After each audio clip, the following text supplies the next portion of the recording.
চুর চক্র। ঘরের দরজা ভেঙে পালসার বাইক নিয়ে পালানোর ব্যর্থ চেষ্টা। পুলিশের কড়া প্রহরায় বাইক নিয়ে পালানো সম্ভব হলো না বাইক চুরের। পিছু ধাওয়া করলে বাইক ছেড়ে পালিয়ে যায় চুর চক্র। ঘটনা Silchar national highway petrol post এলাকায়। ঘটনার বিবরণে জানা গেছে, শিলচর ন্যাশনাল হাইওয়ে পেট্রোল পোস্টের ইনচার্জ কপিল দেবনাথের নির্দেশে এএসআই আব্দুল হক লস্কর দলবল নিয়ে নাইট পেট্রোলিং এ ছিলেন।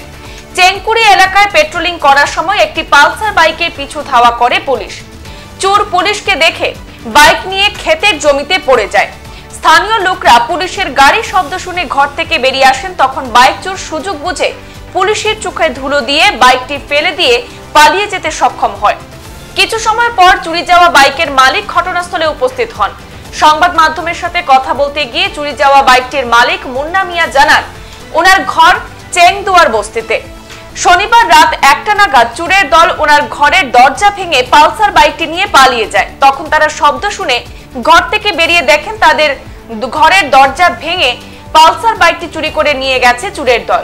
ঘর থেকে বেরিয়ে অনেক খোঁজাখুঁজি করেন, কিন্তু কিছু সময় পর খবর পান পুলিশ একটি পালসার বাইক চেংকুড়ি এলাকায় আটকে রেখেছে। তখন খবর পেয়ে এসে দেখেন যে বাইকটি পুলিশ ধাওয়া করেছিল সেটি উনারই বাইক ছিল। আমাদের এই জায়গাটার নাম হলো চেনকুড়ি, গ্রাম চেনকুড়ি।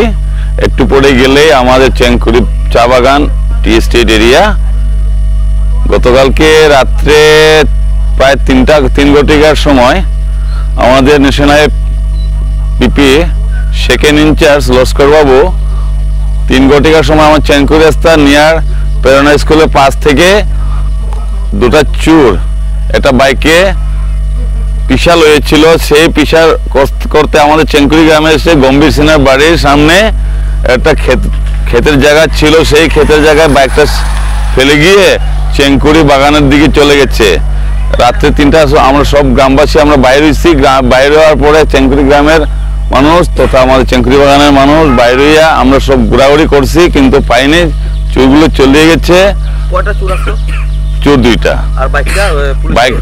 বাইক তখনই পুলিশে আমার গম্ভীর সিনহার বাড়ির সামনে বাইকটা আটকাইতে পারছে, কিন্তু চোর ধরা গেল না। ওটা আমরা খুব দৌড়াদৌড়ি করে রাত্রে 4টা 4:30 অব্দি এখনো খোঁজাখুঁজি করে পাইনি। এখন সকাল হয়ে গেছে। থানার আমাদের সেকেন্ড ইনচার্জ এতটা কষ্ট করেছে, কিন্তু ভাগ্য খুব খারাপ, আমাদের চোর ধরতে পারা গেল না। যদি চোর ধরা যেত আরো যারা চুরি হয়েছিল বাইকগুলো উদ্ধার হতো। এই হলে আমার বক্তব্য। রাত্রে 1টার সময় আমরা গ্রিল বাঙ্গিয়া তালা বাঙ্গিয়া, আমার নাম মুন্না মিয়া, চেংদুয়ার বস্তি পার্ট 1। আমরা গ্রিল বাঙ্গিয়া আমরা ঘরের ভিতরে ঘুমো আসলাম। গ্রিলের লক বাঙ্গিয়া গাড়িটার সামনে আরেকটা গাড়ি রাখা আসলো।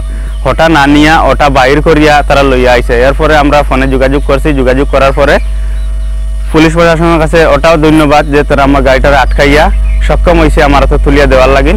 তারা আমি ধন্যবাদ জানাই। আর আমরা এই গাঁওর মাঝে অনেক চুরি হয়, বারবার চুরি হয়। ওটা আমার রিকোয়েস্ট আছে যে এটার লাগিন কোনো একটা ব্যবস্থা করা হয়।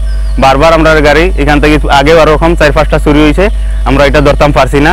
একটা ধরা পড়লো হইলে মানুষ ধরা পড়ছে না। আর ওটাও আমার কাছে ধন্যবাদ যে আমরা সারাহলের রাত্রের দিনে ডিউটি করিয়া বারবার আমরা হেল্প করার থাকুন সবসময়।